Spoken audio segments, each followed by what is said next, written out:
Okay, we have a small problem, challenge, I'd like to call it. I've spent most of the day, first of all, altering the roll center on this jig. I had this tube mounted up here. I couldn't roll it. So I'm like, shit, start over. So I had to fabricate a little roll center, attachment here that got it a little closer to the center of the jig. Now I have adjustability. I can do just about anything I want. No, I wasn't altered when I put this together. I offset it for a reason, mostly so that I could get this bolt out of this side. So it is offset, but it's working. So that's not that is a problem, but that's not the problem I'm talking about. So last week when I finished up, stopped filming. It doesn't look it, but I tried to clean up a little bit in here, and lifted this with the lift right underneath the arms here. Lifted it up, cleaned up a bit, put it back down, and when I did, I noticed some deflection in those middle crosses. They went down a little bit with the lift, or pushed up with the lift. So I started looking at it, and I think I'm just getting a little too much deflection through this single spline down the middle. We were talking about it on Amazing Metalworks Tech Talk Tuesday the other night, and Juby picked up on it immediately and said he was concerned about the same thing. So I brought it in, put it right side up, measured the deflection in the middle under its own weight. Then I flipped it over and measured the deflection in the middle. And it wasn't as bad as I thought. I'm only getting like a 1/4 inch deflection from upside to downside, so 1/8 on each side, which wouldn't be bad, but it's not right. And then when I lean on it, I can pull it another 1/4 inch. So I'm going to truss it up. I'm going to put in a truss on the bottom of this spline. I'm going to have to weld it to the spline for right now. I don't know any other way to do it and still maintain the spline. But I'm going to build a little truss system, put it up there, weld it on, get it flat, pull it all together, and we'll check the deflection again. That should do it. It isn't going to take a whole lot, but as we put more and more weight on this, I'm more worried about it deflecting in the middle than even right now. So yeah, you can see I was using the laser to flush this all out. But just getting these changing the pickup points for this jig was a little fun. I had to go out and get some pipe and some tubing and everything else. But I did manage to do it without welding anything on to the actual rotisserie, because I don't own that. It belongs to my buddy Randy. And but now we do have a nice setup to adapt this auto twirler frame jig to the rotisserie. So yeah, the only problem is you got to be pretty much Shaquille O'Neal to work on this thing when it's right side up. But it's not horrible. It's up there. So next step, I'm going to build that truss in, bring you back when I've got something to show you.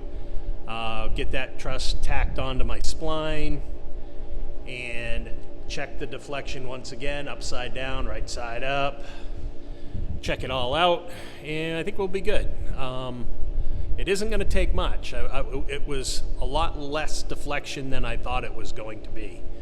So if we can just keep it stiff, until we get the chassis on there well enough to start adding more bridging and trussing to it. Now I'm going to do like a angular bridge truss, flat on the top, angled down, crosses, and I'll explain that a little bit as I go. There's when you do a truss, there's components in tension and components in compression, and you have to pay attention in a situation like this where you're rolling it over and you're expecting it to work as a truss in both directions. That's a little tricky, but it's doable. So I'll bring you through that as I come along with it. But yeah, that's where, of course, obviously I have it on there upside down right now.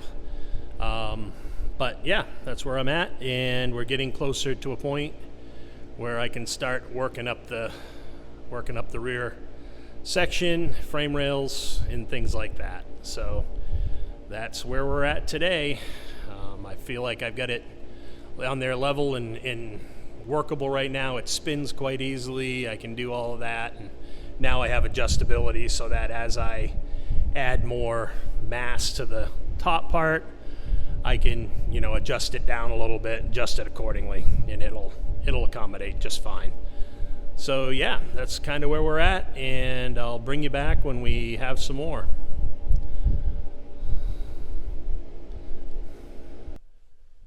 All right, deflection problem solved. So this is gonna drive my dad right off the deep end.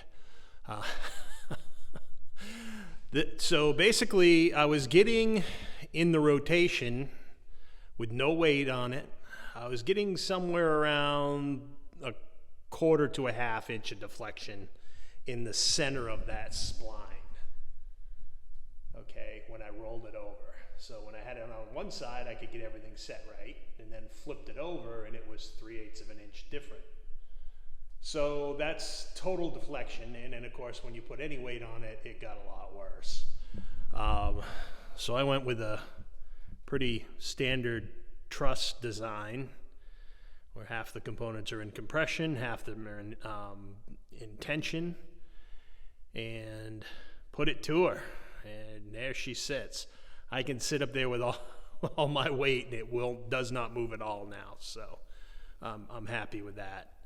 It is, and I can explain the compression and tension aspect of it a little bit more, but because this has to work right side up and upside down, it made it a little more complicated. That's why there's X's in the middle instead of just diagonals.